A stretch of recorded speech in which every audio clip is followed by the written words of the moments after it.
Assalamualaikum dan salam sejahtera. Saya Nuri Najwa binti Nurhaizain dari SMK Taman Indah Wasim. Saya di sini untuk menceritakan buku yang telah saya baca. Buku yang saya baca ia bertajuk The Big Vicious Wolf yang ditulis oleh Ridwan Amin.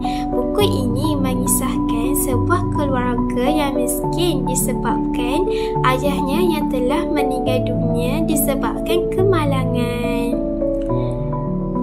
Ibunya perlu bekerja keras untuk menyara keluarganya. Anaknya yang seramai 13 orang. Selepas beberapa tahun, anaknya dah mula membesar dan juga boleh bekerja. Anaknya memutuskan untuk bekerja untuk menolong ibunya. Dalam masa perjalanan untuk mencari kerja, mereka berjumpa dengan seorang orang yang kaya, iaitu raja. Mereka ingin meminta derma kepada raja tersebut.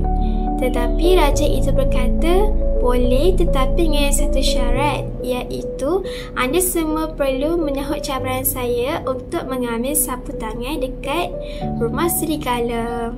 Tetapi semua adik-beradiknya semuanya takut untuk menyahut cabaran tersebut kecuali si bongsu.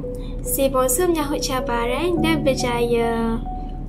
Selepas berjaya, ia menerima ganjaran seperti emas, wang dan juga barang-barang yang berharga. Mereka kembali ke rumah untuk memulakan kehidupan yang baru.